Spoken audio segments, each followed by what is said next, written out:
Good evening and welcome. Happy Saturday to a special stream of the Jaybefaunt channel. I am your host with the most, James Fauntleroy. It's so good to see all of you here today on this Saturday, August 20th, 2022. Just to let you guys know, the Jaybefaunt Show is available on all major podcast platforms like Anchor, Apple, Spotify, and Google Podcasts, so you can subscribe to me there. I'm also on the Revolutionary Blackout Network. You can go there to see me on the JB Show on Sundays at 1 p.m. Eastern Standard Time, RBN Live on Tuesdays at 4, and the Savvy and JB Show on Thursdays at 6. And you can also, if you are patrons on Patreon or Coffee, thank you so much from the bottom of my heart. However, what I do ask is that you suspend your contributions either through super chats or to Patreon to the Give Butter link that I have for Camp Dada for today. I would like for you guys to do that instead, for the simple reason that this is a very important event, and we would like to support them as much as we possibly can. So down there in the link, you have the Give Butter link to Camp Dada, and please make sure to do that as well. And thank you from the top and bottom of our hearts. So with me today, I actually have some organizers from the Camp Dada Action that is going to be speaking with me today. And we shall go in clockwise order. And if you can introduce yourselves, and we will move on to the next person, starting with Shreya. Hey, I'm Shreya. So I'm an activist and organizer. I'm a part of multiple mutual aid organizations. I'm a street medic. Earlier today, I was just doing the really free market where everyone brings free clothing or cooking supplies, food, hand sanitizer, anything like that. And we put it all out for anyone to take for free. And I grew up homeless, so I've experienced and witnessed a lot of systemic violence, police violence, and those personal experiences let me know how deeply personal politics really are, and also how much our system really doesn't help people, really discards a lot of people. So that's why I'm an activist. That's why I do direct action and mutual aid, because I really believe power comes from people helping people. And I really think that's what we're doing with Camp Dada, bringing people together from all across the nation to do activism and meet one another in person rather than just online. And meeting everyone has been like really nice so far. All right. Thank you so much. James? Oh, you're muted, James. Good catch. Thank you very much. I'm James. I do not have nearly the experience that Shreya has with activism. I guess even though I'm in an organizational position here, I'm kind of more of the target audience of this project, of somebody who's like highly motivated to get involved in things and struggling to find a place to apply that energy. I go out in the woods around my area every day, and I like pick up trash for 30 to 60 minutes. And I heard about this camp, and I just thought it was so magnificent. So I've been helping organize it for the last few months. Nice. Thank you so very much. Thank you. Okay. We're moving on to Delilah. Hi, everyone. I'm Delilah Barrios. I'm a candidate for governor down in Texas, and I've been an organizer and an activist for most of my adult life. I too kind of grew up fairly poor. I feel like it's really significant to not only speak to the crises, multiple crises that people are facing, but also work towards solving them. And so I'm happy to be here. I don't know that I'm an organizer so much. I try to help where I can, and show up and do meetings and things like that. But I'm just grateful for the opportunity to meet some of the people that I've, had the pleasure of working with in the past. So I'm really excited. All right. Thank you so much, Delilah. Courtney and Kiesha.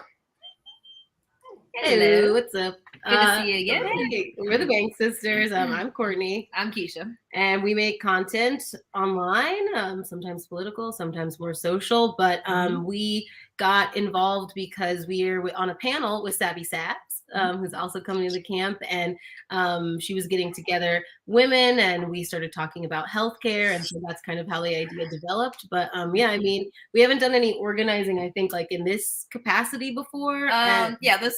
We have, but it's much smaller things have led up to this one big thing. And it's kind of cool because I feel like whatever life skills we'd learned from all the many careers and bajillions of jobs that we've had, we're putting to good use in this camp. And so it's really pretty cool.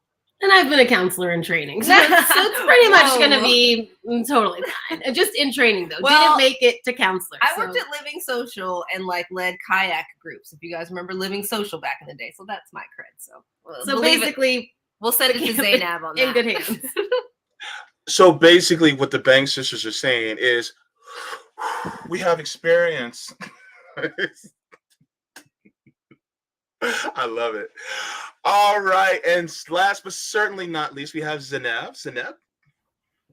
Howdy, y'all. So many awesome faces here tonight.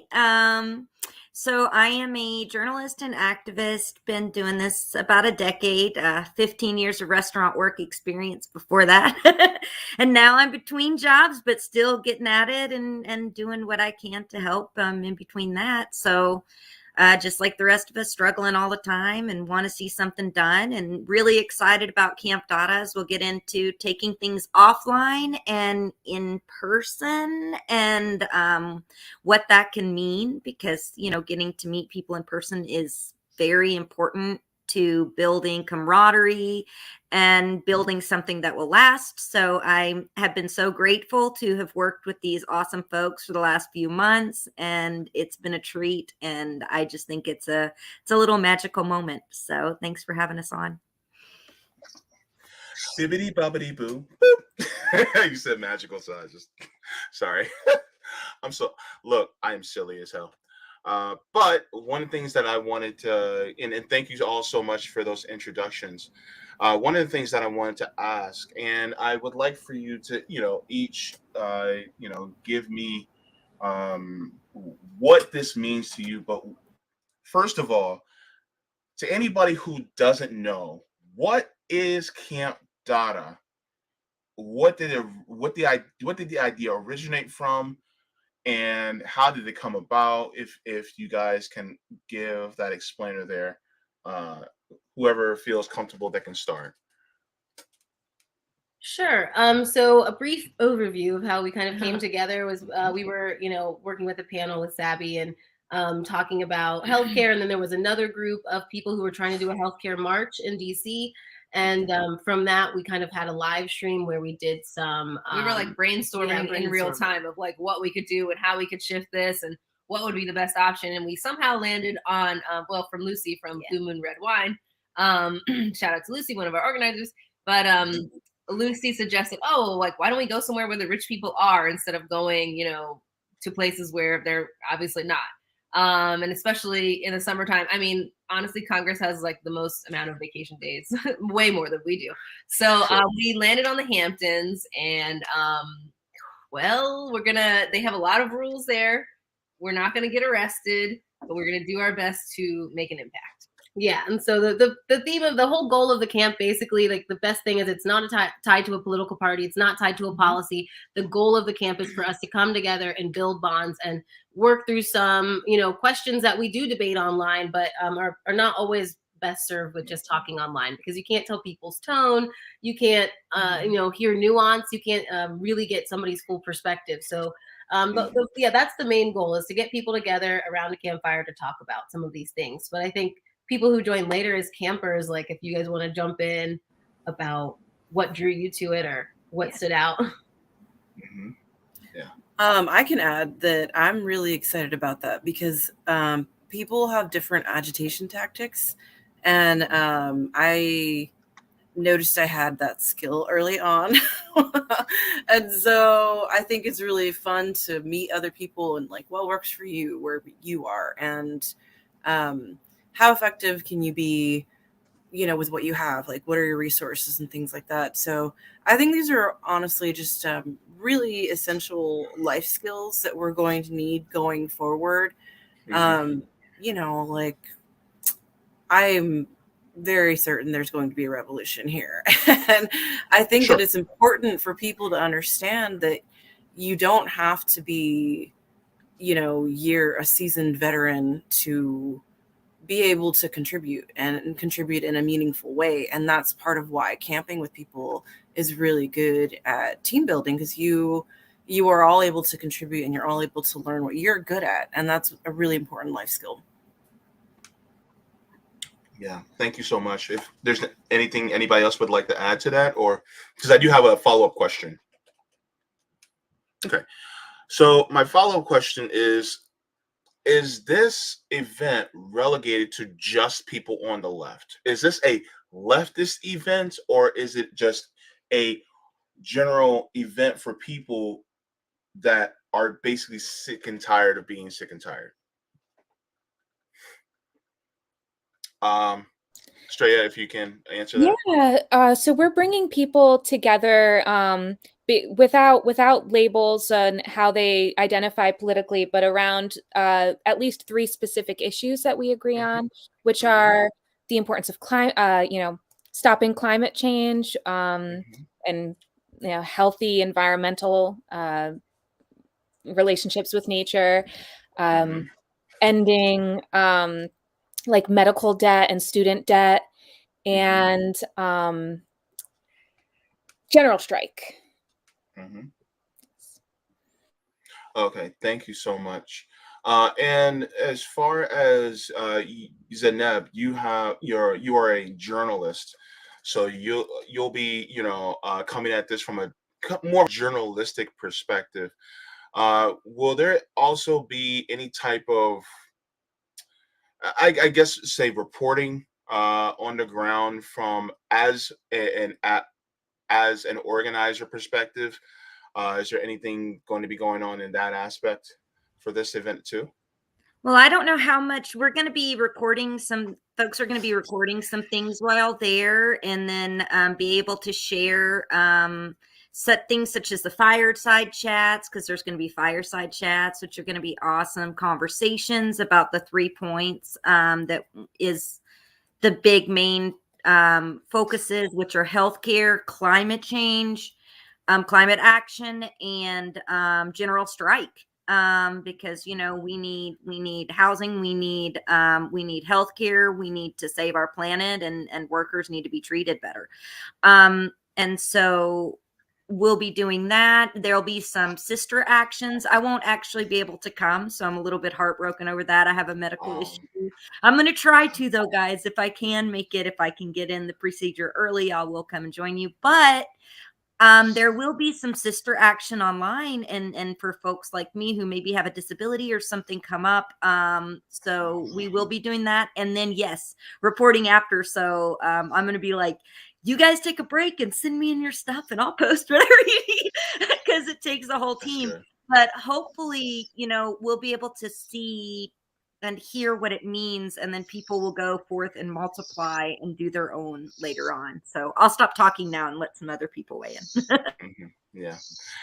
So James, going to you for a second. So what does an action like this mean for you as someone who does try to be what I like to call a good steward of the outdoors?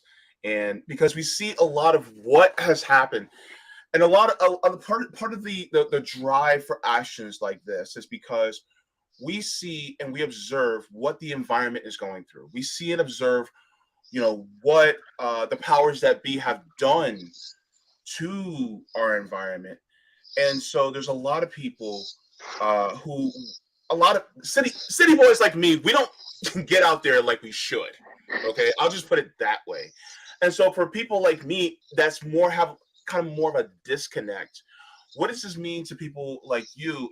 And also, if you could try to kind of give us more of a synopsis of what you've been observing over the last, a few years that you've been doing this work out there. Yeah, I really like how you phrase that question, and it's difficult to answer. To look at something like this that Yeah. is kind of intuitively entwined with environmental thinking, with labor organizing, and talking strategies of these things. To answer one single answer of what it does is kind of difficult. I guess one thing I'd say is that one thing I really want to like scream from the mountaintops to everybody is that I mean, I'm not out in a national park. I'm in some strip of woods in the suburbs that everybody drives past every day and doesn't think about. Yeah. But these trees are alive, right? I don't know the name of every species of all of them or whatever. I'm not really concerned with those things. They're alive. Like there's a project what somebody did at a high school. They took 2 plants and they treated them exactly the same. Exact same water diet, food diet, sun lamp diet, however you would put that. One on each side of the entrance of a high school. And the students were instructed to be kind to one plant and be cruel to the other with their words, not touching it physically, just saying, oh, you look nice today. Oh, you look awful today. And the one that was insulted, sure enough, wilted and died, and the other one flourished. And they were trying to show to the children in that school, that your words and the energy you put out in the world has consequences. And why I'm bringing that up is that this is a strategic situation, right? We're going to be meeting up to talk about strategy. And if we're evaluating this properly, there's this like elephant in the room we have to acknowledge that this environment is maybe our greatest asset. It's alive. It knows who is on its side. And it is probably our greatest asset that we respect it. And even as one really excellent writer, an indigenous woman who got a PhD in ecological science named Jessica Hernandez, she wrote a fantastic book everybody should read called Fresh Banana Leaves. And as she put it, if you protect these things, they'll protect you. Now, I struggle a lot with the words to describe these things, but I'll say just kind of as a wrap up here that is so true. It's true logistically. It's true as far as mental health is concerned. These woods are like alive and they know you care, and that means something. Yeah. And it's important to reckon with that, especially as labor organizers. What did Marx, drive at, other than the fact that this is not even that, these people should organize, that it is natural for them to organize when they are exploited. This is a matter of like natural order that we're kind of tuning into. And I mean, I can speak for myself, lacking the language for, but hopefully that's something we can remedy at this event. And you just made me think of something, and I talked about this with a friend. Everybody remembers Teddy Roosevelt, right? Teddy Roosevelt was the conservative, but really it was more of a conservationist, right? Yes. The type of person that he was. And that being said, to anybody who considers himself a conservative, actions like this are also very important. Why? Because those of you that like to wear the camo and go out there and hunt and fish and camp and things like that, the environment is also deeply important to you as well. Yeah. That being said, it would behoove you to want to get the peril of the environment out of the hands of these billionaires who really just want to use it to extract wealth. And I think that's one of the reasons why it is great that there is an action like this. First of all, I got to give you all your flowers, because organizing this, number one, is a task. It is. Second of all, I wasn't going to do this, but I'm going to lay a challenge out here. And anybody that's watching right now, feel free to clip this and tag people on Twitter. Because there are some people who say that they're about it. Remember back in the day, you know, those of us who are older, you remember the phrase, bout it, bout it? Remember that? Okay, because I'm showing my age, but that's not the point. The point being is that there's some people who've been reached out to about this action, who could have used their large platforms in order to put this out there, because this is organizing. This is what we talk about doing within this country so that we can change things for the better. And yet you have some people that say, I'm sorry, who is that? And then they don't give them any attention. So to anybody who's out there who it truly wants to put their money where their mouth is, who is a content creator, these people that you see on the screen right now, invite them on. Their DMs are open, right? Am I wrong? Ladies and gentlemen, am I wrong? Are your DMs open? Ooh, wow, you're really speaking the truth now, JB. No, because here's the thing. Here's the thing, right? Because I'm getting mad now. Because my thing is okay, Courtney, Kiesha, y'all my sisters. I love you. All the ladies here and the gentlemen here, I love y'all, okay? Y'all my family. I want this action to be so successful that it's overwhelming. But you can't do it unless you guys have basically the bullhorns that do it. And you have people that have very large platforms, 10, 15, 20 times the size of subscribers that I have. And yet I still haven't seen you on. And I know y'all reached out. I know you did. So that's my thing is, I'm not trying to put anybody on on blast here or anything like that. But what I'm saying is, if you really care about the organizing aspect and you really care about getting things out there so that we can actually change things because we all know, all of you know, and are deeply educated on the fact that it doesn't necessarily happen through politicians. It always happens through direct action. So that's one of the things I just wanted to put that out there, because I wanted to put that out there early, so that if in case there's anybody with larger platforms who are following me on Twitter that have the opportunity to have you on less than 2 weeks before the action takes place so that you guys have more support, then please do it, because it really does mean the lives of people like myself. I'm literally disabled and I can't even live alone because I don't make enough. I literally have a GoFundMe just to be able to survive. I'm literally a poor person on this platform. I'm privileged to be able to do it, but guess what? That's what it's about. And some of the actions that you guys are taking when it comes to climate change, when it comes to healthcare, when it comes to student debt, things like this is what helps people. And so, number one, applause to every single one of you. But at the same time, people who are watching, who do have larger platforms, invite them on. Anywhere. You heard it here first. You heard it here first. Now. That's just it's fantastically phrased, because I was saying when we were on People's Voice a few weeks ago, a lot of these people with the biggest shows, I mean, just like anything else in America, there's certain demographics that they're more likely to be in that lends them certain privileges. But hey, they have college debt, right? They have college debt from studying history, philosophy, English, and they finished. Now they have debt. Then they get a job where they have invested into a program that I'm not trying to start stuff right now, but they created a little, PR machine where you input awful apocalyptic developments and you output ironic distance. Yeah. That's not social. It's just, I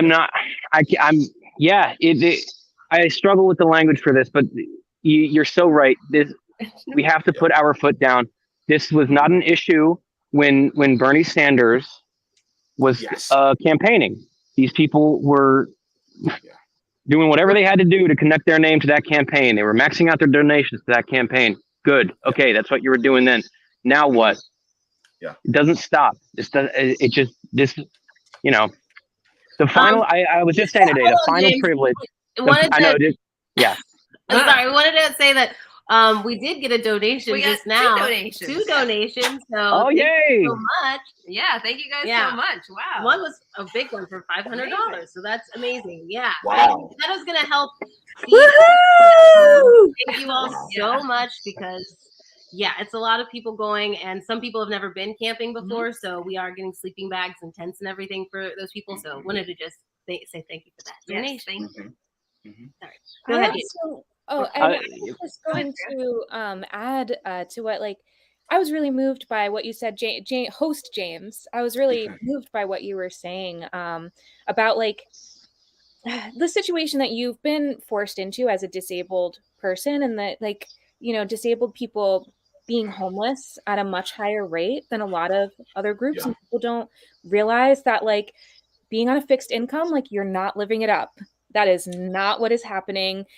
Disabled people are not taking advantage of the system. The system is taking advantage of all of us and discarding disabled people and punishing disabled people. And I want to talk about, as Delilah mentioned earlier, like, the possibility of there being a revolution in this country. One of the reasons there is so much police crackdown on mutual aid organizations like the ones that I participate in is because you would think, like, charity, right? Charity benefits the state because it allows capitalists to continue doing harm and exploitation, and then they give, crumbs to the people if they fit certain social demographics or if they don't have addictions. The reason mutual aid is not charity and doesn't prop up the state is because we're building networks of people connecting to people. And when we do that, and we all have a role, everyone can do anything to help out with this kind of mutual aid, like this supportive solidarity type of activism, is that we have networks to support one another when shit hits the fan. Whenever there are emergencies, if there is a revolution, we're actually organizing communities and bringing people together and providing food, shelter, medicine, just like the Black Panthers were doing with providing medical care, ambulances, as well as free food for the community. They knew that it wasn't just service to keep people alive. It was also organizing people and showing how powerful all of us are as people when we come together like that. Yeah, that's a big thing I wanted to touch on too when we talk about, like, climate crisis. What does that mean? How can we tackle that? So, like, at the camp, we're going to be doing a lot of skill shares. So it's important for everyone to come together in this kind of decentralized way. There's no celebrities, no hierarchy. We want people to come and just be able to share what they know. So some of the things will be, making salves or something like that out of what you can find in nature, or foraging, gardening. These things are super important, and it also just makes me think, like, they were able to make such systems back in the day, like the underground. Think about, like, the Green Book. There are things like this where they didn't have social media yet. For some reason, we are so connected today, but totally disconnected. Right. We don't know each other, and so it's important for, if something like, you become a climate refugee because a tornado sweeps through or a flood. What if you now have a friend who lives on the East Coast or somewhere where you could stay for a little bit?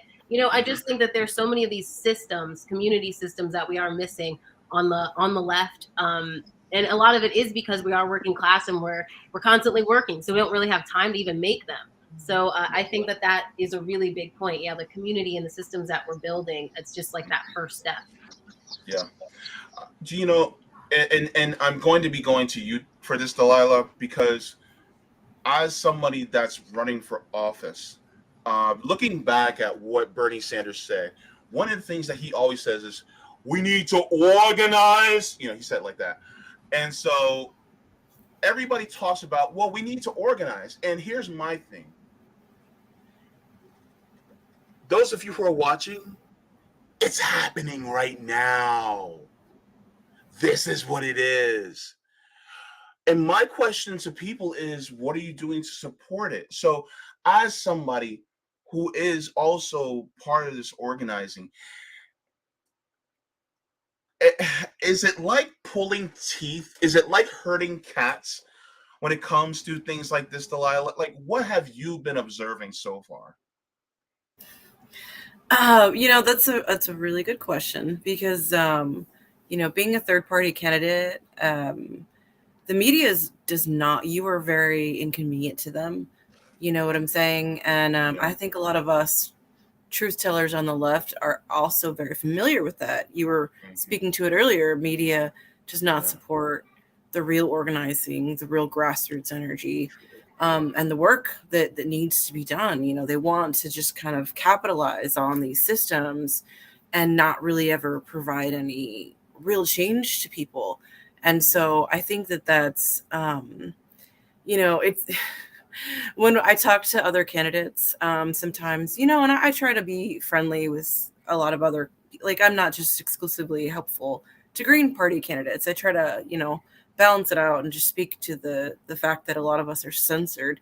One of the things that we talk about a lot is like, it's not so much just that it's a struggle. It's that because we're working class, because we know that we have to put food on the table, we know that we don't have the privilege that a lot of other people do, and it was designed to keep people like ourselves out.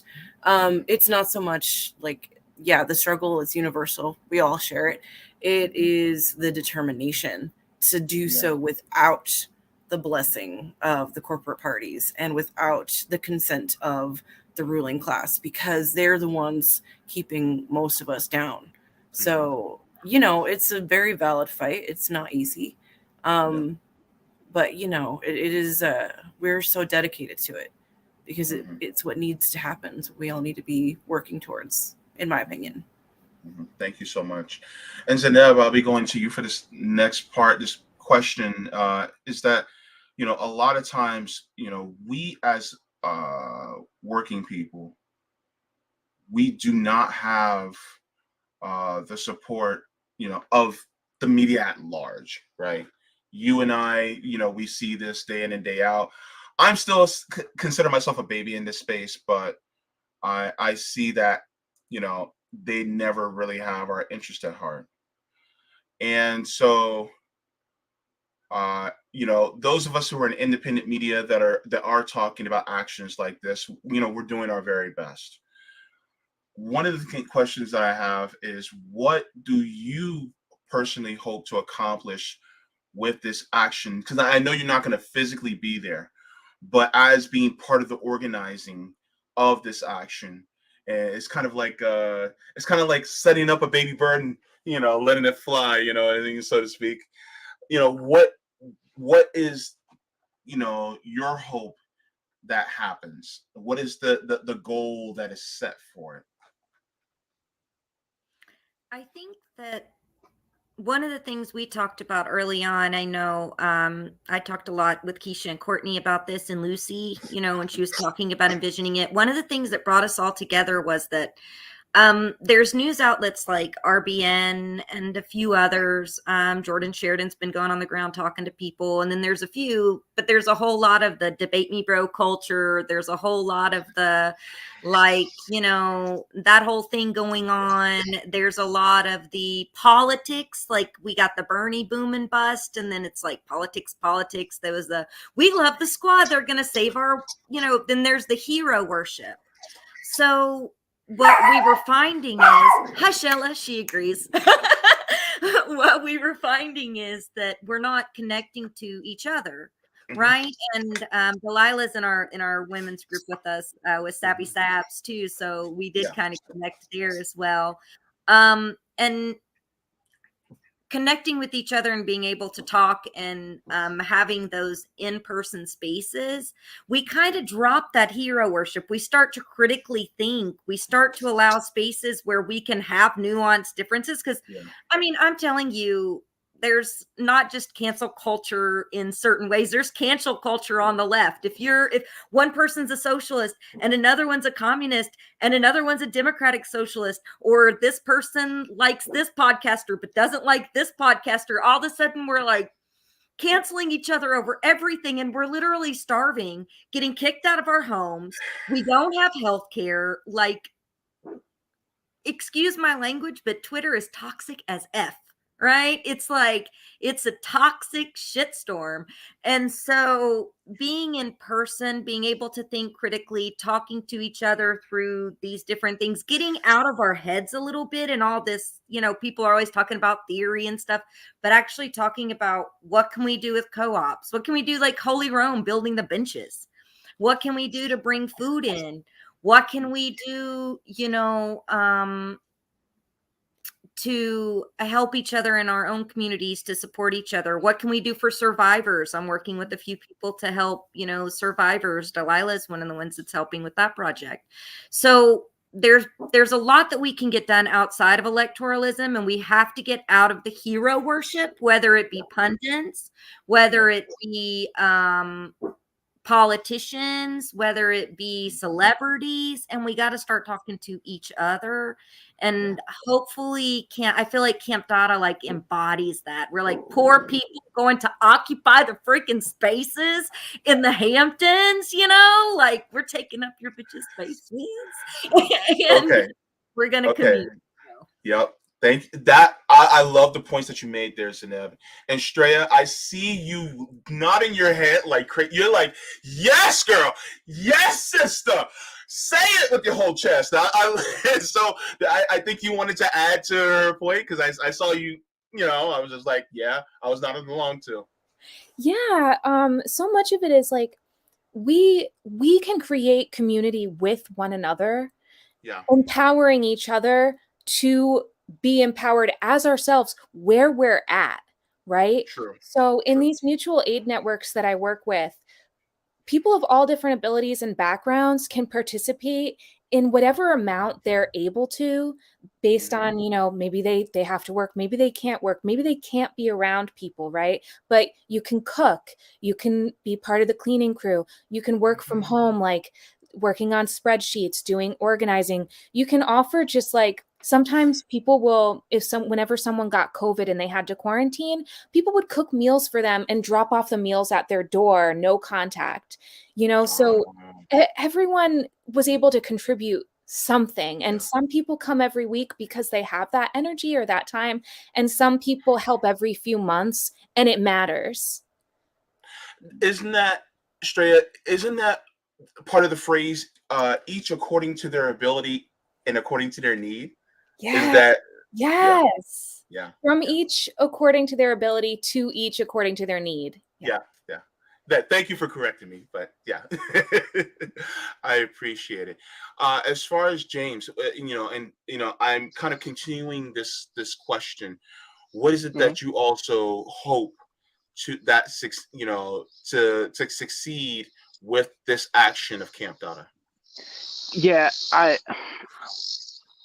just love it. Like, if there was ever a time to say no ethical consumption under capitalism to like warrant a commercial purchase, it should be like camping gear, right? Because as things are going to continue to deteriorate, frankly, and I don't mean to sound doomer, I'm just saying like that's a fact. These kind of skills and knowing people who have these kind of skills is very plausibly going to be life and death for people. Certainly disproportionately people of lower income, but it's not really going to discriminate. I mean, I live in an area that is like, I live in, VA 10 district. Arms manufacturers are headquartered here. Ooh. Yeah, like they pay for the Congress people, and the Congress people act like it.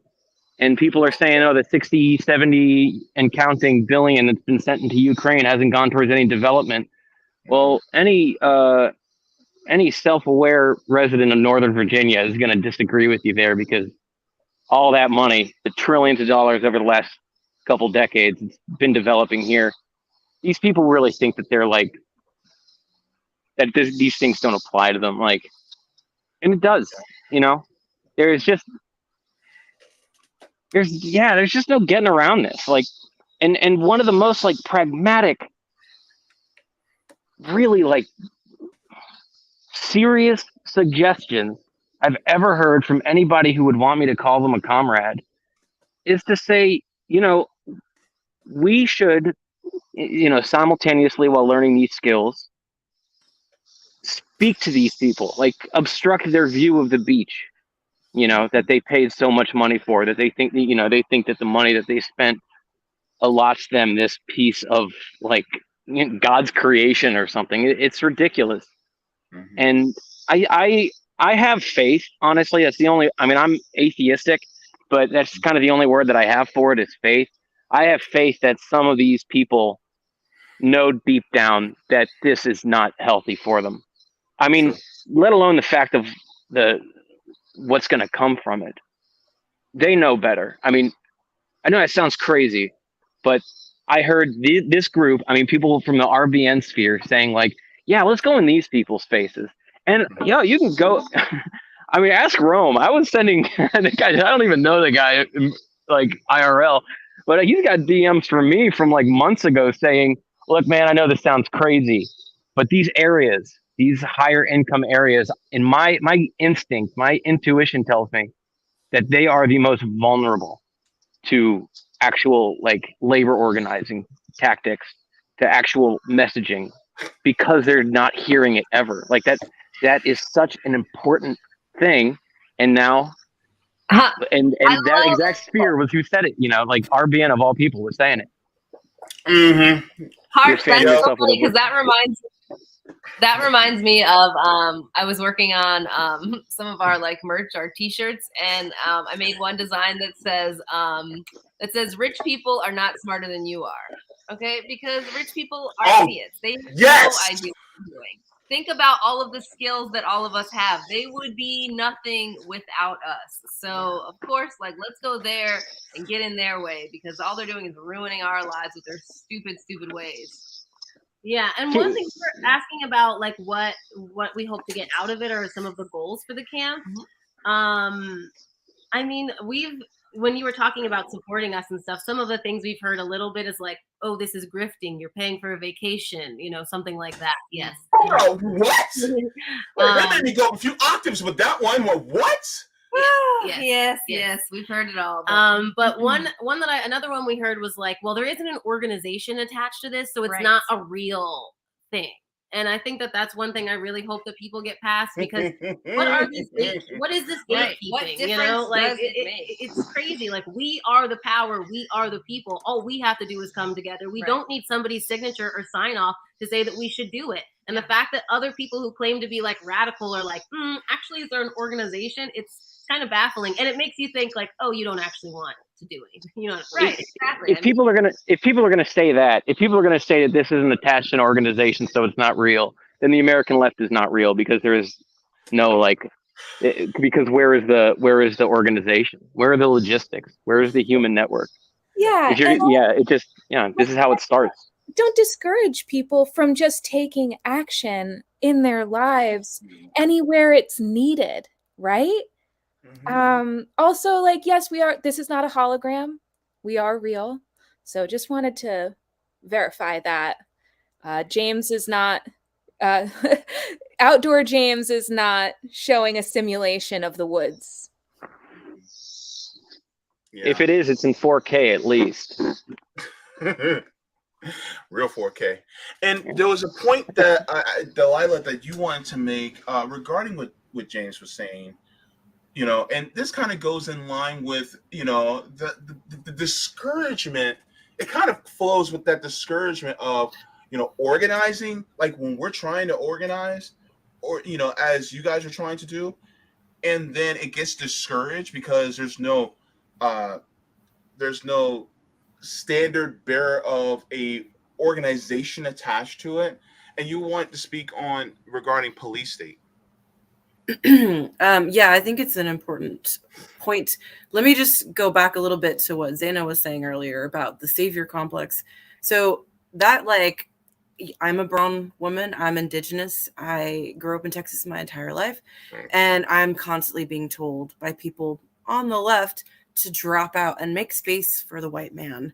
And I think that a lot of it is rooted. Yes, honey. Yes, and and a lot of that is rooted in colonialism and capitalism, much as the police state is as well. And that is why it's that they oh my God, they criminalize poverty, they criminalize community because it enforces the ruling class's power, and it keeps that structure of colonial capitalism in place. And that's really why it's so hard. A lot of people don't understand that they have been propagandized. They don't have the awareness that they've been propagandized. I'm told I'm getting discouraged all the time from people who are just upset. You know what I'm saying? They don't even know how to process why they are upset. But all they know is to instinctively keep this power structure in place. And things like what we're doing is helping us teach other people those skills to decolonize, to work towards mutual aid, community building, things like that. That's why it's so important. And that's why people are afraid of it. They're always afraid of things that they're not used to, things that they don't understand. Yeah. And Courtney and Kiesha, I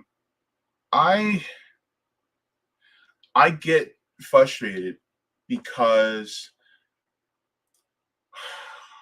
people will automatically think that the perils of this system that befall you are their own individualistic fault. Why is that correct, or is that incorrect? Please tell me. JB, you know that's Come wrong. on, so many reasons why that's I know, but I wanted y'all, to wow. Yeah, definitely. I mean, so many systems have failed us in this country, and that's exactly why what Kiesha was saying before, that rich people are not smarter than us. It's that they simply have more safety nets. They have more chances. They do just as many drugs as we do, probably more because they have money, and nicer and better drugs, and more often, probably more often, all kinds. But it's just that we have to really learn how to break these systems, and it's going to take more than a political party or a candidate. It's going to take a movement, and that's why I think, like, working outside of how we kind of know power to be, and kind of just trying to find power within ourselves is kind of the tactic that we have to make, because it's not going to matter who is in charge. The way that the system is, it doesn't matter if it's a Democrat, it doesn't matter if it's a Republican. Of course, would love it it's a third party person, but when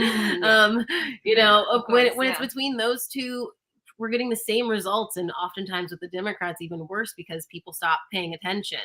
And so I think that we know that these systems are already set up to make us fail, so we've got to create almost our own new system. That's how I see it. Yeah, and to kind of it goes back to what Delilah was saying a little bit as well, but I mean, we've been propagandized also to believe in the American dream, and that hasn't been able to be true for any of our lifetimes, I would say. I mean, I'm probably, Zainab and I are the oldest ones here. I don't think that's true for, like, we're in our parents' basement. So we have college. You call it out my age? I'm just kidding. I am old. Yeah, I just think this whole idea of, individualism and pulling yourself up by your bootstraps, and, you must have done something wrong to get yourself here, to be in this position. It's completely ridiculous. And I think it's really unfortunate, because we're at this weird intersection of, like, social media teaching you everything you ever wanted to know about your finances, and how to improve your credit, and how to be an entrepreneur, and how to do all this and that. And the reality of, like, needing to pay your bills immediately, and inflation, and things getting worse, and people only being allowed to work gig jobs, and nobody can get a pension anymore. So I feel like they keep trying to push this idea of the American dream, but it's only separating us and keeping us farther apart from each other. And then it's like, you don't want to, why would I give you some of my eggs? I'm not going to like, these are for me, you know, like it's really separating. Also, it us. makes people feel really bad, I think, with the social media of it all. And we don't know how to say we need help. We don't know how to start setting these systems the up. reality, because you don't want to look like a failure on Instagram, you know? It's like, that's why we try to share a lot of our experiences. And our families too. I mean, in Kentucky, it's like you got to work. You know, we even kind of give people a little bit of hell for going to college because it's like, why waste your time with college? And we're kind of like, you were right, but education's still good. But you were right. But you know, it's like this idea of where, you know, if people are on SNAP benefits or something, you like hide your card, you know, and you swipe it because you got to have help. Not me. You know what I mean? I swipe it in front of everybody. I'll look them dead in the eyes while I'm swiping my EBT card. Swipe. Put your pin in. I wish I had been right there. I wish. I was always like, I mean, they don't like. Yeah, people shouldn't hide it. I remember the time when we didn't even have Snap cards. You had like the little, you know, thing. Oh yeah. Oh yeah, I remember them. Look. Don't let this young exterior fool you. I'm older than I look. You know what I'm saying? I used to have those way back in the day, man. Like those the actual food stamps. Yeah, people used to trade them around for stuff. Like they used to do that. That and the WIC checks. Yeah, your oil changed. You know, you do. It was like a bartering system. But there was you know, I feel like we still have that American dream, but I feel like people want really simple things. You know, they want to be able to have, you know, they want to be able to have like a flat that's close enough to where there's not a food desert if they live in an urban area, and they want to have public transportation. Hush, Ella, what is your deal, man? I'm sorry. And then they want to have, you know, if you live in I think that people still have a dream to be like a homeowner, to have like a garden, to have a yard, to have like, you know, simple stuff, to be able to buy clothes more than once every 10 years like I do, you know, like stuff like that, real simple. And to be able to get healthcare, get our teeth fixed. We shouldn't have to wait until we get an abscess and then go to the emergency room so that the ER pull it out for us. How many of you guys have been through that? So really, like I think people at the end of the day, we're not all looking to be like millionaires. We want the basic needs. So maybe there's solutions that we can come to right now before we even get to the electoral point where we can start helping each other, because it's so dire. Yeah. Before I get to my next question, Straya, did you want to, you know, add your point into that one? Yeah, I was going to say, you know, I think to be like truly like healthy and happy, people really just want shelter, safety, community, and to feel valued, right? Yeah. And capitalism deprives us of every single one of those things. And makes us feel like the only way to have any of them is to be exploited, to work as hard as you can, to be exploited, and then compare your value to others based on what you've bought with your stolen wages, right? And I think that's part of what is happening here with Camp Dada, is we're trying to start to provide some of those values back into people. Like, this is a space where we're going to be welcoming of all different kinds of people, right?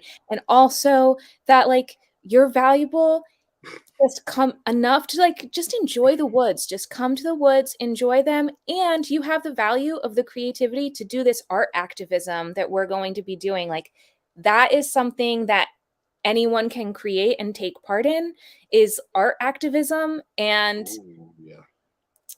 that's something we're going to be doing here. Mm-hmm. Yeah. And so my next question for the panel, because man, this is a great conversation. I wish it can last longer. Is that what is necessary for this to be successful? I'm going to be starting off with James for that question. What, in your view, is necessary for this action to be successful? I love that question. I hope the other people on the panel love my answer, but I don't know if they will, because I was saying this the other day and it came out as weird. But Lord, anything at this point. anything. I mean, you sit down a few dozen people to talk about how to make food around fire, talk about first aid, walk them through setting up a tent. Mm-hmm. And the capacity to mitigate their own suffering at what would be one of the most vulnerable moments of their life, when those skills would become like necessary, and like after like an ecological disaster, or just generally being like just, economic situations in cities and everything. Yes. Just anything right now. So I genuinely believe that it is successful. Mm-hmm. I always want to emphasize, people say solidarity forever. That doesn't mean solidarity in the future. That means always and everywhere. If this thing got canceled by some ridiculous bureaucratic crap, and everybody's going to feel terrible. Oh my gosh, I can't believe we just got like that. I will be hurt, but I will still feel like that was a success, because we moved logistics around to try to answer a question on the grounds of being socialists and communists. We did a thing.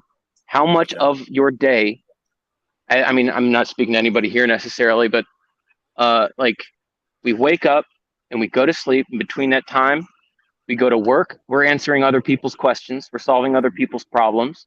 Yeah. And to blow off steam, we spend 1 or 2 hours posting about how right we are. It's just, what are you doing? You know, like, this has to stop. And well, you know, a few people were like, hey, what if we just didn't do that and we did something for real? And it's just, there's been some pulling teeth, there's just kicking and screaming, but it is going to work, like, literally, regardless of the outcome. It's going to work, and we are going to win. That's the nature of revolutions. It's like Mao said to one person who was like, oh, geez, I sure wish I could see the revolution. Too bad, you know, I won't live that long. And he's like, what the fuck are you talking about, dude? Like, it's perpetual. You're witnessing it by saying it's gonna happen someday. It's arbitrary then where you are on the timeline, or whether or not the thing that you're currently engaged in meets this or that standard of success.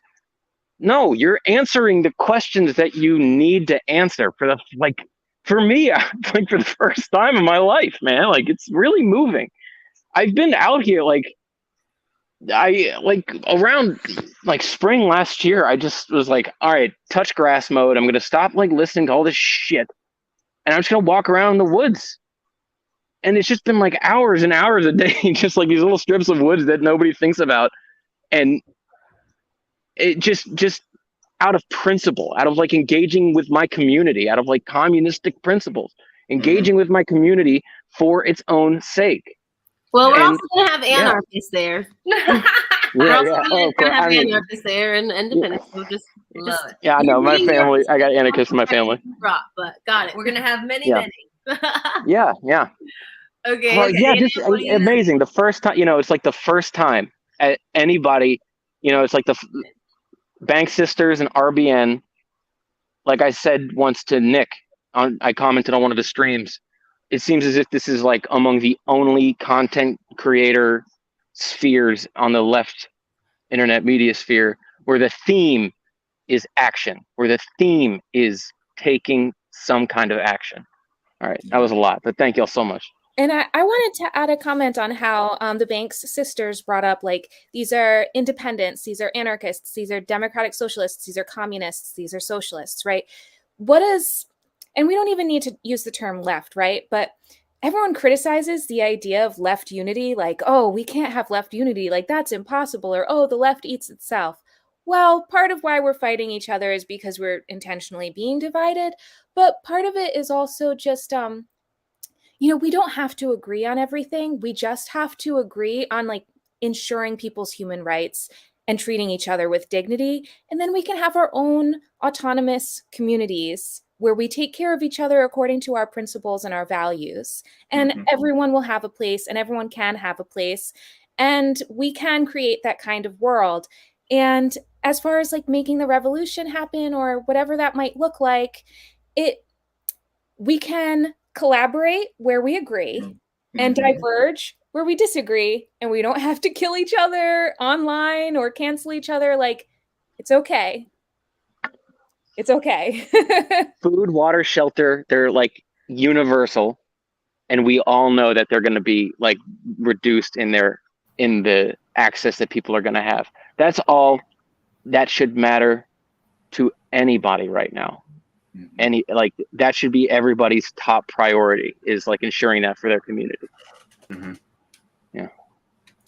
I think Courtney, you had something to say. I was just gonna say, can you believe I found Straya just from Twitter, and I could see her aura on Twitter. Like, I'm not kidding you. When I see people, like, I mean, everybody is just so positive vibes. It's amazing. Wow, I don't even know how we found this cool group of people. It's so I don't crazy. Know. But Straya was online, and some people were like arguing, and I don't think we were following each other or anything. And she was just kind of like, hey, we've got to see different perspectives, and just like trying to talk people down on Twitter. And I was like, who is this person? And then there was another thread where somebody else was fighting, and she said the same. She was like, we've got to, try to come together. And I was like, whoa, I've never seen such. And it's like really amazing that such a diverse group of people, we literally are just meeting from the internet. I think like some people are a little bit scared of that, I don't know everybody, or people might think differently than me. We're trying to at least create the space so it's safe, and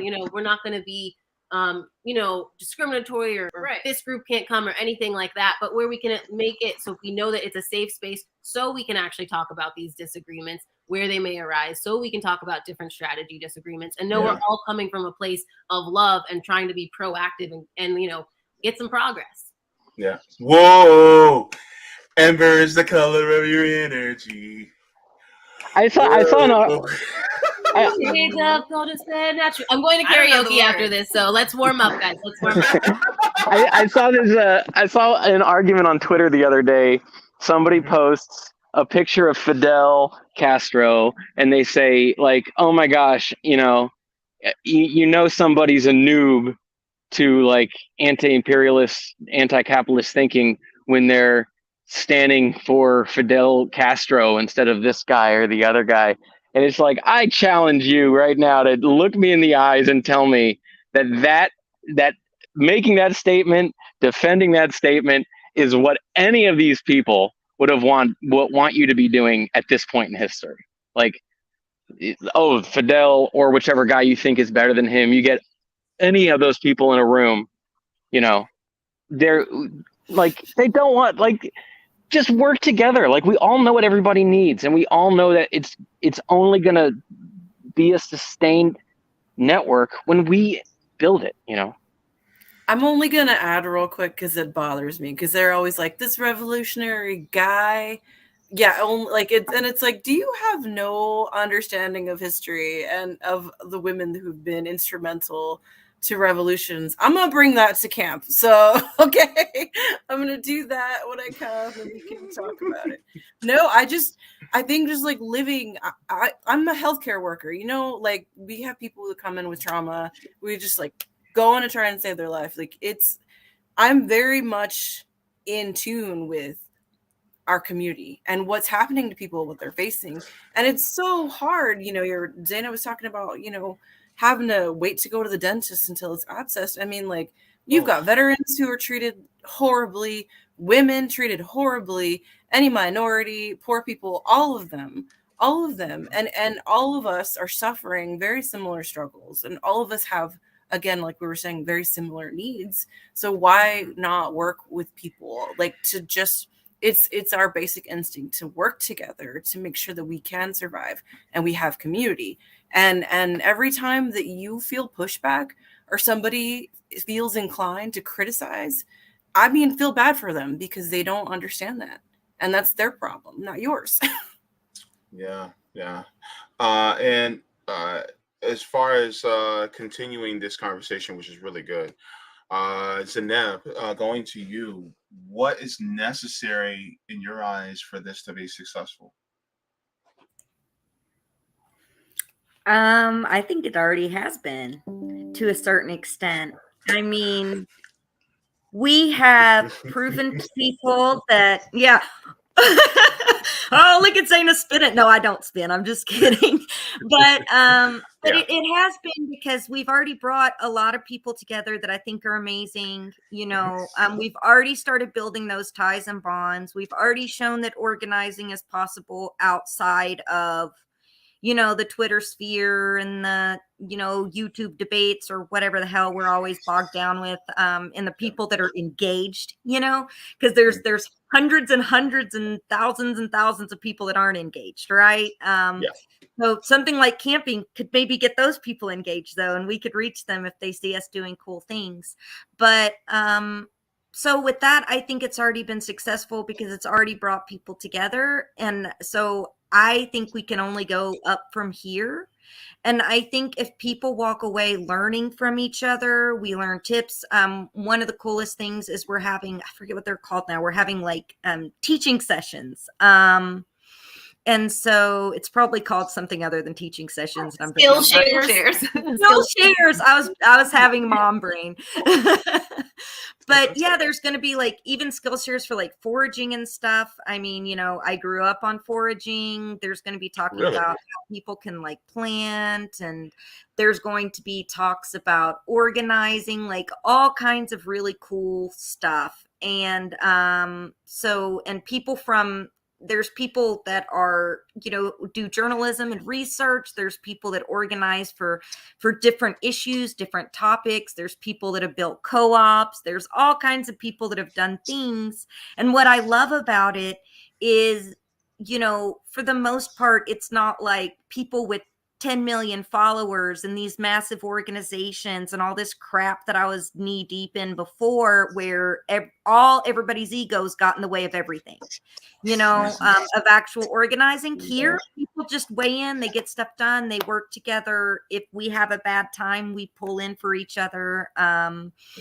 We lift each other up, we celebrate each other, and it's a very different kind of environment. And we're going to learn from each other and be open to having some nuanced differences on things, but understanding that we have the overall goal. That's the same. Definitely. Thank you so much. Let me see. To Kiesha and Courtney, what? Goodness gracious! Now I'm not even a parent now having that brain. Let me see. What is? What will make it successful? Is it that question? Yeah, successful. We have answers. We've got them all. Why am I even hosting this show? Y'all should host it. I'm going. No, JB, JB, we missed you already. Come back. Come sing to us, JB. Come sing to us.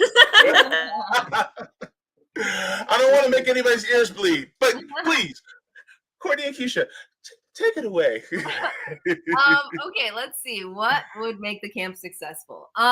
Okay, so I'm just gonna speak for my own little self, but we're kind of like more the logistics team. So I realistically think if we can make a really cool camp, like some shit that you would go to if you weren't even talking about politics, like really interesting and fun and something that people want to do again, and something that, you know, I mean, everyone has like enough food, you know, and like enough, like we've really tried to like schedule in time, you know, Court's done a really good job with like the whole schedule of like how, you know, time to go to the beach, you know, you have time to like actually talk to people, you have time to lay on a hammock, you know. I think if it really comes together and is something that is like not like, you know, Coachella or something like that, I don't know, like it's just like in a real like fun adult camp where, you know, we really have everyone can like kind of like decompress and have some time to also just you know, like build like really strong bonds. And, you know, I think if to me, I've been saying like, I think if people like actually get each other's phone numbers, like that's going to be like a huge success, you know, like if they get, you know, off Twitter and like are really like talking to each other otherwise. And then another huge success that I think would be is if we can get people involved in our mirror actions and get our, you know, share with people online. I think that would logistically be really successful. Yeah, y'all crazy. I think the success would be getting there. Listen, we've been planning this. We don't get to that fucking campsite, okay? Okay, we're gonna get there. Okay. So that's one, but I think everybody being safe and happy and making sure everybody's fed, that would be amazing. And and I think everything that y'all have said, but also yes, our mirror actions. So just to kind of touch on some of the things we will be doing. So we're going to be doing a debt burning at the camp, and we have a mirror action where people can burn their own debt at home, and that's going to represent medical debt, carceral debt, student debt, student loan debt. So that's one way, an action that we have. Another action is our team has made these amazing QR codes, and you can print them on your own and put them up, wherever you think is necessary, wherever you think is going to spark somebody's interest. Not a small business. Just somewhere, wherever in your town. And the links will go to certain things about climate change, to go to certain things about union organizing, or big strikes and revolutions like the one that just recently happened with Sri Lanka. So it'll go to information like that, because some people just don't know these things. And then we're also going to have, what's the other one? Mirror action. We're also going to be letter writing, not to inmates. So we're working with I Heart PAPS, which one of our organizers, Phony, he helped us find them. I Heart PAPS, you can look them up on Twitter. So they help do a long-term pen pal back and forth and relationship with inmates in prisons.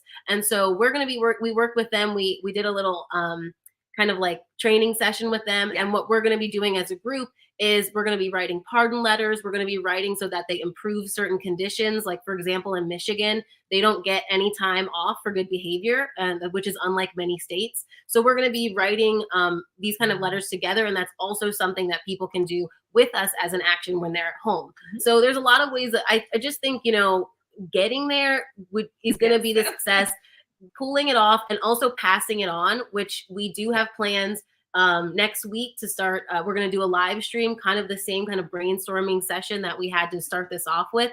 And we're going to have people who have been interested in the West Coast, because of course there are people all over the country who wanted to come. It's so expensive to travel in this country. We don't have any trains that are actually fast. So we're going to hopefully, these are going to be popping up all over the country. So the next one, there's a West Coast brainstorming team that's going to get started, and we're going to try to pass the ball off to them. And I think that's, we got to be confident, guys. Yes. Like we're going to get there. We're going to do it. So I think that'll be great. Oh, I want to have one in the South. Like Appalachia in the South. That would be so much fun in the spring. Yeah, whitewater rafting or something. Maybe Dolly Parton will let us borrow her home and we can do it there. I would honestly, she's kind of a badass. She might just do it for us. What was it, Trey? Dolly Parton's low-key bass, like she's all about it. Like oh my God, I bet we could write to her. That'd be so cute. You guys know I used to work for her. What? No. I used to. Okay. Did you get a hug? Story time. So there once was a young man named JB. And JB used to work for a dinner show called Dolly Parton's Dixie Stampede. It was a dinner show. And I was first a cook in there. And then when I got sick and got on dialysis, I was in ticketing and sales. Were you down in Gatlinburg? No, we had a location here in Orlando, Florida. Oh, okay. Yep. And then I got laid off. Yeah. Because of your health care, right? Because of your health condition, they were like, oh, you don't produce. Okay. What? No, I got laid off because they sold the property. And now they're no longer operating in Orlando. That's sad. I'm sorry. Maybe she won't. Well, she's not the only owner. There's a group of owners. So, and I met one of them. Good Lord. And it's okay. Just a little deviation. But I had this image of this guy in my head riding up in this big, huge white Cadillac with the bull horns on the front of the grill, and his name was Jim. And I thought he was going to be wearing this big old cowboy hat with like a white handlebar mustache and a beard. That's what I thought the owner was going to be. Next thing you know, he comes up in a suit, and I'm like, yeah, this is a corporate guy. So It's always the suits. it's always the suits. I know, every time. Yeah. Every time. Yeah. But yeah. And I wanted to get to my last question because I have a couple of fun things that I want to talk about after that, but I want to make sure that I get to my last question because I want people to know what they can do regarding this action. Because thing is that it's a collective thing. So I'm going to start off with Courtney and Kiesha, please, and hit them hard. I want you to hit them hard for me. All right. How can others help? Well, so far we've gotten some donations, and that has been very much appreciated. Yes. We got some cash donations, but also we got a couple of fire bowls were donated this morning, which is like amazing for us because that's what we're going to be cooking on. So Stray is part of our kitchen team, so that's Nice. perfect. Yeah. Honestly, I can't even believe that people have when we started this, I've never done anything where we've had to ask people for money, and it's very difficult. We've tried to be transparent. You can look at our Twitter page, Instagram. We've got a video where we kind of talk about what we've made and everything. But just the fact that people have supported the cause and like believe in the action is so amazing. We, the money will be going towards things like so with sleeping bags, we had to pay for the camping sites because it's a state park. Things like fire bowls because the Hamptons puts in restrictions. Things like can't make a fire just in the ground. Also, we'll have to be shuttling because the Hamptons is a very big area. So to do these actions, we'll have to do a little bit of shuttling. But the big bulk of it will be for food and then for, certain supplies for the actions that we're going to do. And so like one example of an action is we're going to make coffins on the beach. And like sand coffins. Yeah, sand coffins. And so, so Kiesha's on the props team and she's getting together like the kind of wood that we need and hinges. And so there's going to be some actual like hands-on skills that are going on, and that's what we need the money for. So we really I'm so floored. And people buying bug spray, buying mosquito nets, anything that's gonna just make it go more smoothly because honestly, like this is really great. Thank you so much because like we were legit a little bit stressed, like we got to cut down. Straya knows, we were like we got to cut down the food budget a little bit. We gotta so. So this is y'all gonna eat good this one. If there's breath in my body, I'm gonna make sure y'all eat good for this one. You are amazing. We want you to eat good. We want everybody to eat good. Wow, but that's all you skinny people trying to get to my status, y'all got some work to do. Y'all got a long ways to go, but I didn't get like this overnight. Just kidding. I'm so stupid. Oh Lord, why in the hell people watch this show? You're the best. I'm just like, I love you so much. You're like the funniest streamer I've ever seen. Thank you. I was telling, there was in the women's chat, I sent Sabby a picture of grits. Actually, and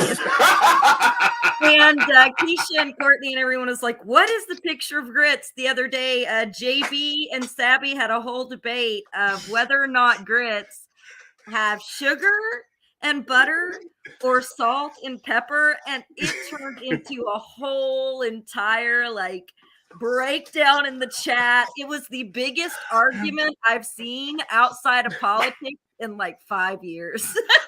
look, that debate was so good. It was better than Brie and Chink. Okay, let me tell you. All right. And yes, I don't care what anybody has to say in the chat. Sugar can go in grits. All right, and if you don't like it, you can kiss my grits. Yeah, we need some grits unity. We can put jam in grits. We can put cheese in grits. We can put in nuts in chips in grits. Now we can afford to get grits and oatmeal. This is amazing. We're gonna have options. Wow, this is real unity. We're not stopping until y'all can get cream of wheat in that thing too. You know what I mean? I can't wait till you guys get, the black man on the box. James is getting JB's getting all bougie, getting us some cream of wheat. Of course.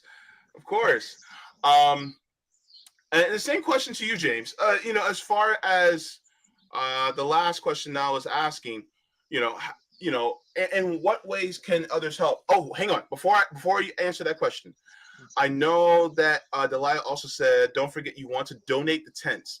So the thing is that as far as tents are concerned, if you guys have tents, or you guys know of that, you can, send maybe tents, or if you guys can go there, bring in extra. Bring extras with you. I think we got some donations today that we're good on tents. Okay, cool. I think we might have reached our goal on sleeping bags too. I've got to check. But yeah, that would be amazing. So I think if not, we're really close on sleeping bags. Okay, cool. So cool I just put it in the chat because the goal is to try to donate the tents to house this population after, and that's also why it's good for mutual aid building. And I didn't want you guys to forget that that's one other good thing that's going to happen. So that's what I was. Yeah. All right, thanks. Gotcha. So James, how can others help? Obviously, the Give Butter link is a huge help in these mirror actions we've been talking about. I'm always emphatic about trash pickup as a possible mirror action because it's like relevant in every neighborhood, and that's kind of part of the messaging here that I think is so effective, is that these points are relevant everywhere. I understand how somebody would hear about this and like struggle to understand where this is going. But as soon as I heard it, I've lived in and around, certainly around neighborhoods with people such as the ones we'll be protesting. Yeah. My whole life. And always been an interloper among them, I assure you. And I shouldn't answer all these questions when there's all these brilliant women here, but trust me, this is the last thing these people want to see when they look out their window, are working people, women of color. Look. I mean, in an economy and a society that is so dependent on extraction and alienation and terror, joy, relaxation, and love are like often really revolutionary. True. So yeah. So hit up that Give Butter, everybody. We really appreciate it. Yeah. Give them money, y'all. They need it. So my thing is, if they have so much say over our lives, all y'all, come closer to the screen. If they have so much say over our lives, then our face is going to be in their face for this event. Because if you want to tell us what we should do with our lives, then guess what? The collective is here, baby. Nothing to lose but your chains. Yep. Like they say. Amen. From one James to another. Hey, that's what's up. Yeah. So just a couple of things before I let you guys go. So I saw this video. I'm not going to play it because it's going to take a long time. And we ain't got time for that. But just to share the title, because I think it's very interesting. This is very interesting. It talks about the title of this is from Comedy Hype News, Why Black People Don't Camp. And it was actually an interesting video. And I'm going to tell you why. One of the things that they talked about is camping is actually relegated to people who are of higher means a lot of the time. You need time off in order to be able to go camping. A lot of us who are workers, we don't have that luxury. You also need the money for supplies. See why we have the Give Butter down there?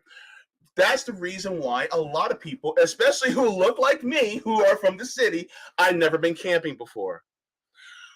By the way, while we're talking about it, I actually never also had s'mores before, but that's a whole nother tragedy that I'm not ready to talk about, but I've never had s'mores before either. So, JB, between this and the movies that you haven't seen, like we're gonna have to. We're concerned about it. We're gonna have to come to JB. We're gonna have to do one in Florida. Definitely. That's got somebody put that on their list to start that. So you guys, that could be the road trip where we meet, since we can all go visit JB and we can feed him s'mores and we can have a JB camp out. Hey, can I throw something out there? Adding on to what James was saying, what JB was saying. My brother showed me something a few months ago. He opened up Google Earth and he showed me like a stream of Google Earth. He had just gone on like a drive across the country and he showed me something. Mm-hmm. He showed me like an aerial view of the city and all its various districts. And he said, go ahead and guess which neighborhood has the highest income. And it's like the photorealistic picture, right? Like the satellite photo. Okay. 100% of the time, 100% of the time, it's going to be the one with the most green. 100% of the time.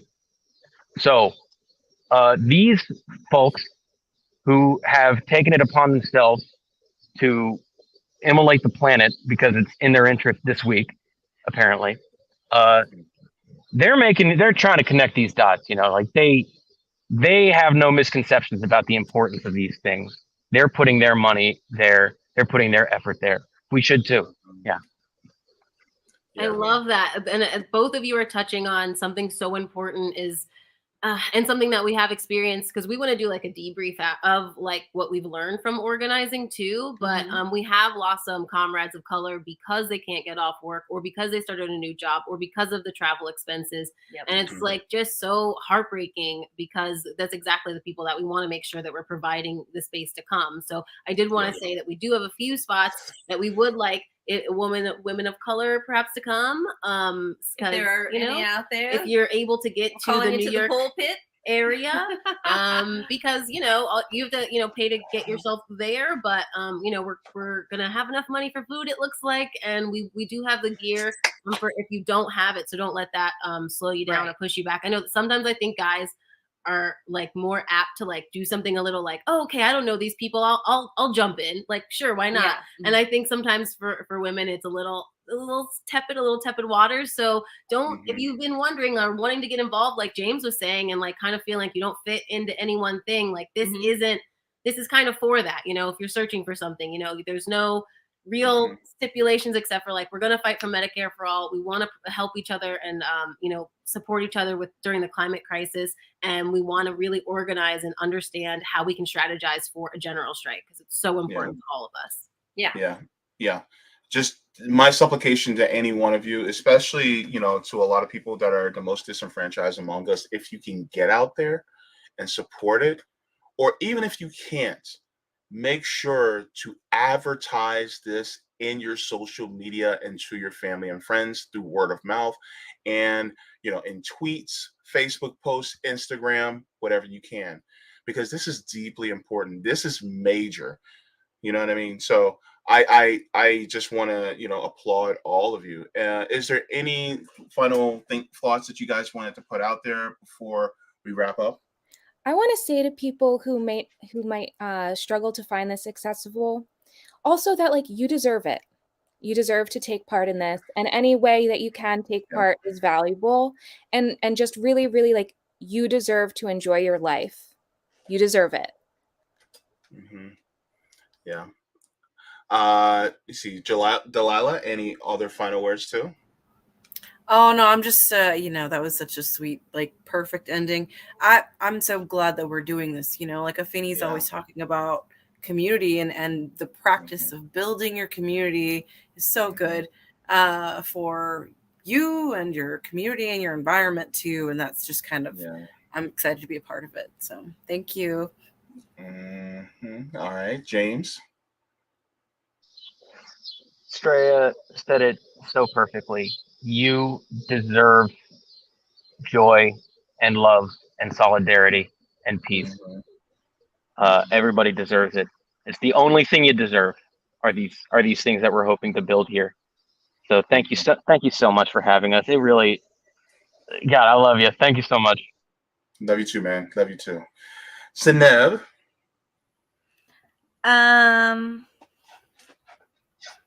Well, just love everybody. Help out however you can. Go visit Camp Dada 22 on Instagram to check out updates and everything. We'll be posting those during and after the event.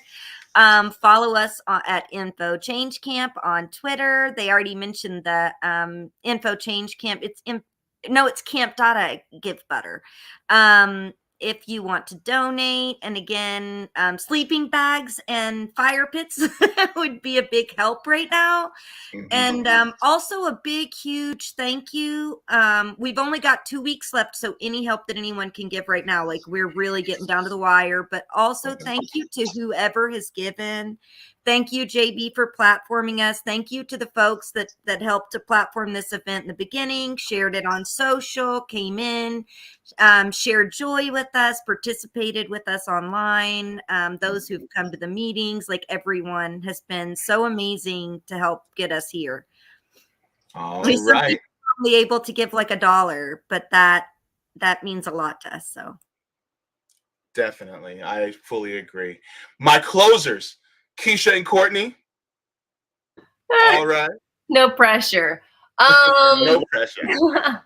Gosh, I mean, oh, I don't know. I had something I wanted to say, and then it totally fell out of my brain. I feel like these beautiful humans have said it, and I can't believe already that we got to connect with everyone. I'm so hoping against hope that maybe an angel will, I don't know, something will happen and Zainab can come, because she's been such an amazing asset to our organizing group. And yeah, I just want to reflect what she said. Thank you to everybody who has supported us this far. I mean, it is really hard, and the encouragement, great encouraging messages, people just believing in the camp, and it really helps us keep going, because there's a lot of negativity and there's a lot of times we wanted to stop. So it's really been really amazing to have everybody and meet everybody and get to this point. And I think we're going to cross that finish line. And we just appreciate you so much for helping us in your space, and everybody who supported.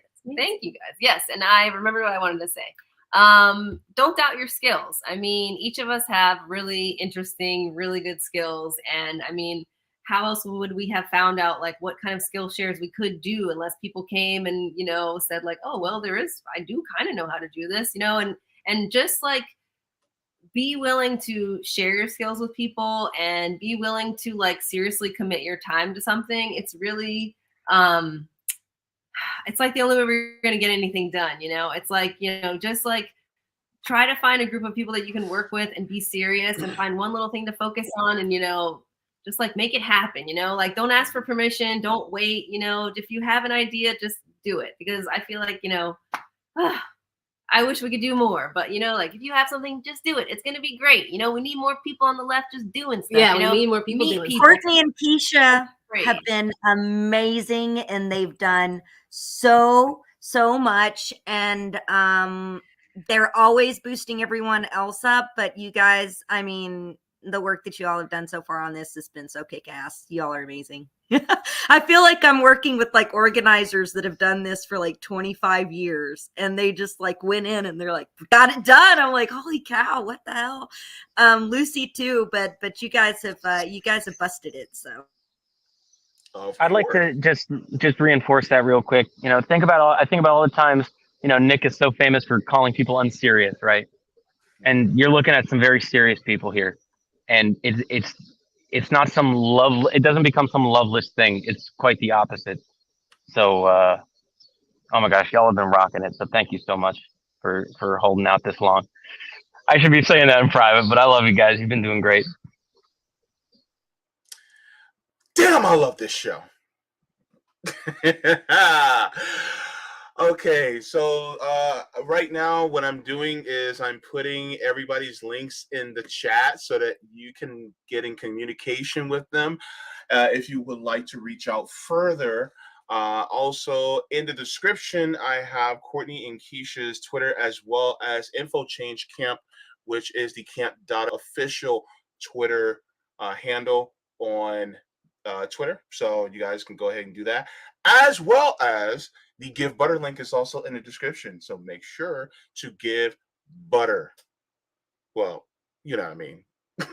We will, at this point, we will take margarine. I Give crowd. butter All right, or that's a better joke. than margarine. fancy, but Sweet cream, baby.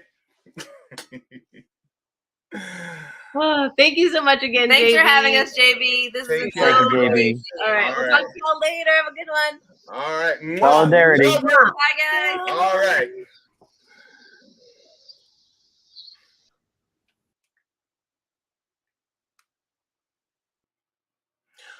All right, everybody. That was awesome. Awesome sauce. Thank you so much for joining in on this today. I'm going to go into the chat. Let's get it on. Roger Meadows, thank you for the super chat. He says, JB, how you got all these beautiful women wanting to feed you s'mores? F it. I've never had s'mores either.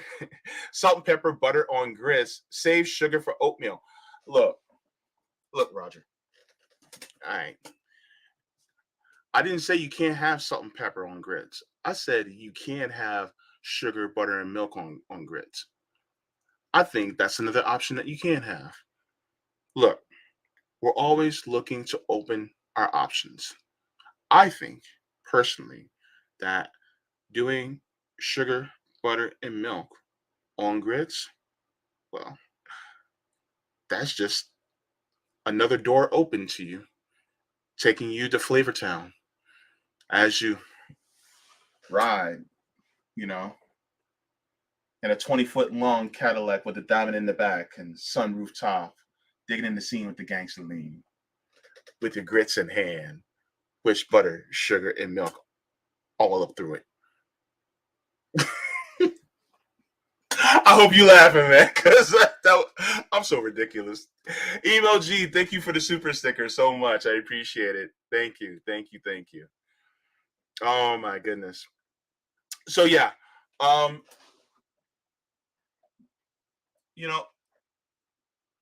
of the things I wanted to harp on before I let you all go, because I really wanted to point on this, is that, and I said this to a friend earlier, shout out to you, Breeze, if you ever watched this, but each person on this planet is directly connected to one another. Because of that very fact, it is incumbent upon us to be good stewards of the earth. One of the things that people don't truly realize, let me take this down really quick. So I want to make sure that I don't, okay. One of the things that we truly need to realize is that we're all a part of each other. I'm going to say that again. We are all a part of each other. If one person hurts or is in pain, that will either directly or indirectly affect us some way, some shape, or form. Actions like this are deeply important because if we do not participate in the liberation of all, then all of us are likely to perish. It may not be today and it may not be tomorrow, but the survival of our species as well as all sentient beings on this planet depends on it. This is one of the reasons why I also wanted to have the organizers for Camp Dada on tonight. Because we can't do this just by one vote here and one vote there alone. Our ancestors and the people who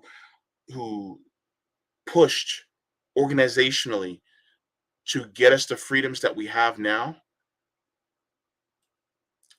they didn't do it just by that alone. Neither should we. This planet operates in a collective way. The way this planet operates naturally is in a symbiotic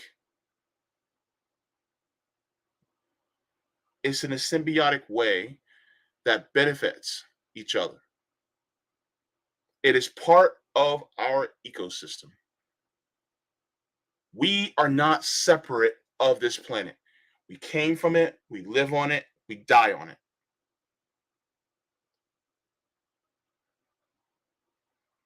So the best thing to do is to do what our planet does. Keep things going. How do you do that? Being kind to this planet. And being kind to this planet also means being kind to each other. And recognizing that kindness and compassion to each other also means that you want each other to thrive. Wanting each other to thrive means making sure that everybody has housing, everybody has healthcare, everybody has education, everybody has food, everybody has a home on this planet that they can thrive. What is the purpose of life? It's to live it.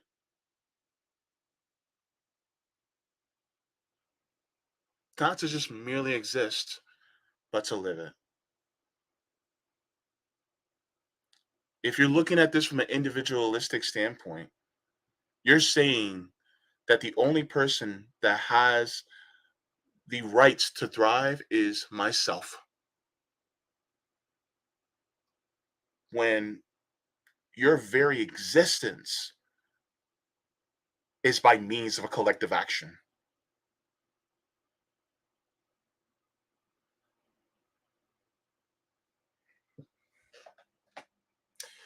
So, one more time as we close it out. Go to Camp Dada's gift butter site. Go ahead, slide them over a couple bucks if you can. And if you can't, then take the link and share it among family and friends and loved ones, and even people you disagree with, and let them know what it's about so that they can at least know about it. And then if they're so inclined, they can contribute to it as well. All right.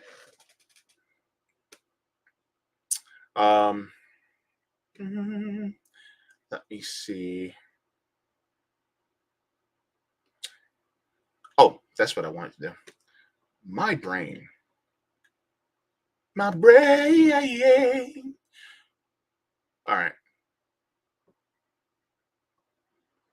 So right now they're about a little less than 50% to their goal. Let's knock this out of the park. Knock it out of the park for them. You know, so that's one of the things. Actually, you know what? While I have this up, let's play this video really quick, just so that we can kind of solidify this as well. So, Sana, let me start with you, sister. Thank you so much for being here. Hello, beautiful. What we going camping, Josana? What? I'm black. I don't camp. What are you talking about? Where are we going camping? When does the camping begin? How am I supposed to be camping? I don't have no tent. How am I supposed to go camping? No, I'm just kidding. But talk to us about this action about camping, because that's kind of radical within itself for Black people to sort of be involved in this, something that we have been pushed out of, I think, just by not being exposed to it and not having literally the resources to camp, right? Camping is something that you kind of need to have money to do, but you guys have got that all covered, and I'm talking all over you. So Josana, let's start with you, darling. Talk to me about Camp Day, or is it Dada? Oh, it's Dada. So this name, hi everyone, hi sisters. We've been like meeting and working together.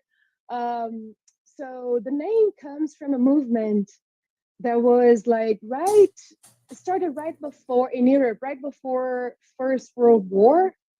And it was a movement to fight against fascism. So, hey, what about fighting against fascism now too?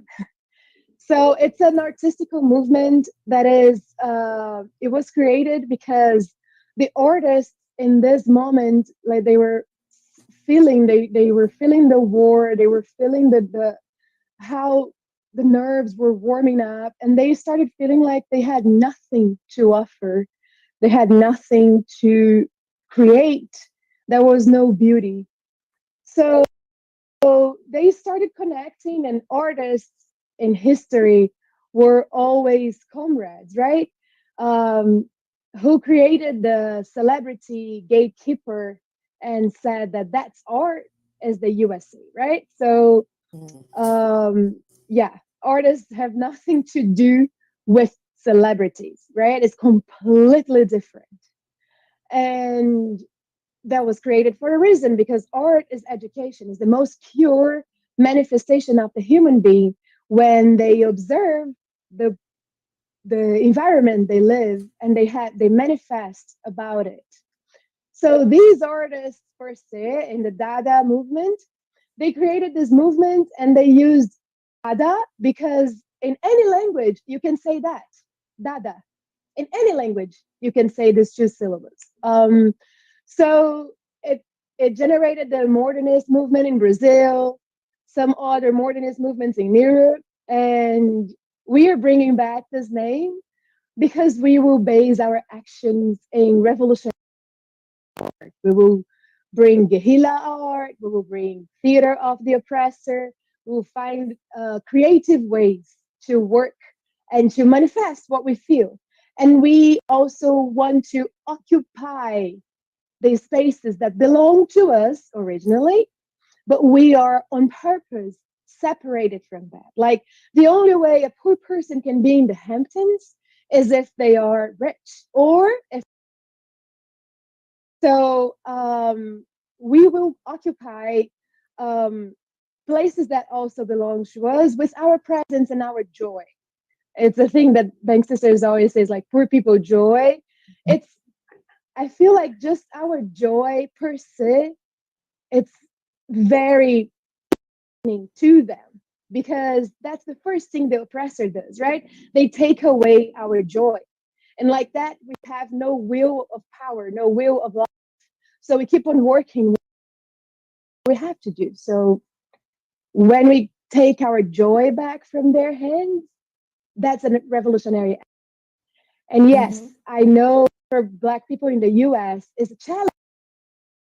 Go camping. But I feel once we're able to overcome the fears, we get more powerful and we accomplish things.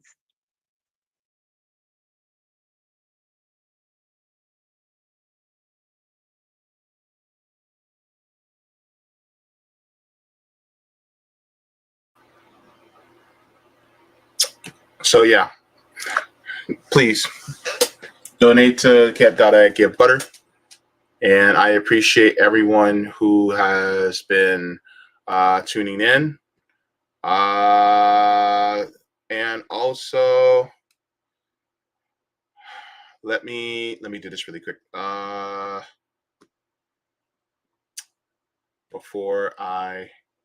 before I go. Let me see.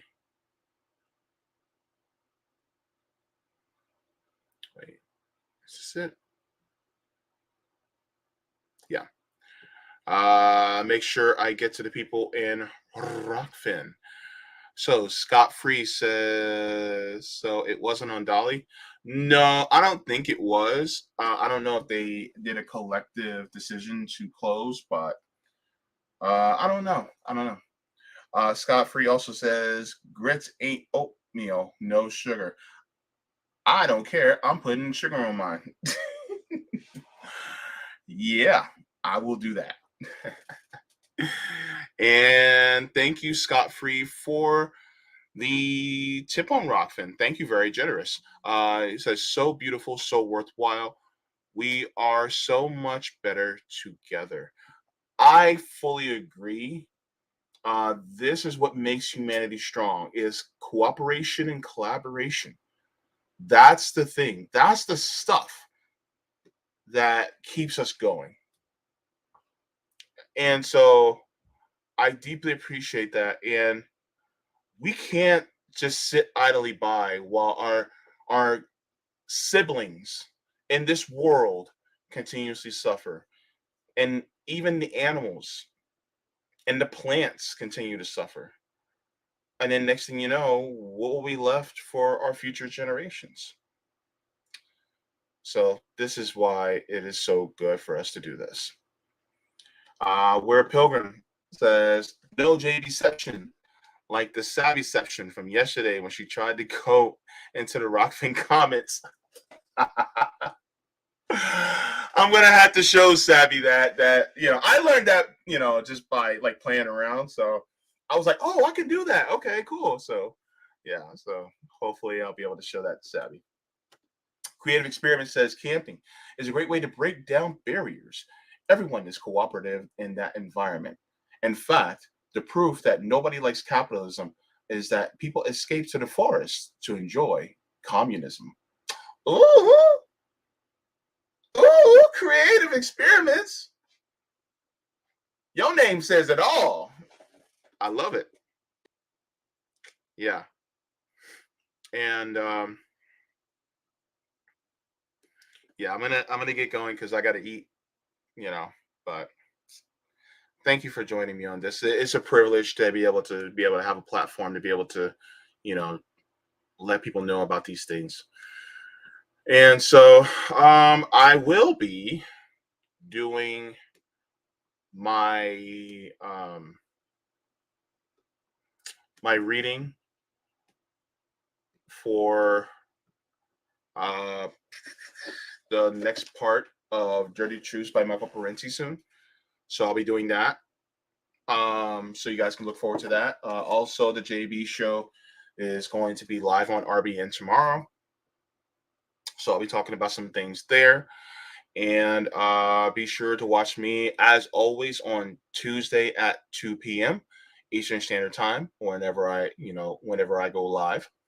And yeah, so I appreciate you guys coming in. Oh, by the way, the newest reading for Blood in My Eye by George Jackson is also up on Rockfin. So you guys can go ahead and give that a look-see. It was a pretty short reading, to finish it out, but it was good. Before I get to the second half of the book, but it was really great. But yeah, I think you guys will really enjoy that. So I just want to tell you guys to continuously, always water your plants, water yourselves, leave the world better than you found it. Always continue to do neighborly actions like the Camp Dada folks are doing, because that is a very neighborly action to do. Smoke them if you got them, drink them if you got them. If you don't do either, then laugh a little. Enjoy life, because life is worth living. And forehead kisses, mwah, mwah, mwah, to every single one of you. It's a beautiful day in the neighborhood, a beautiful day for a neighbor. Would you be mine? Could you be mine? I have always wanted to have a neighbor just like you. I've always wanted to live in the neighborhood with you. So let's take the most of this beautiful day. Since we're together, might as well say, would you be mine? Would you be mine? Won't you be my neighbor? Won't you please? Won't you please? Please won't you be my neighbor?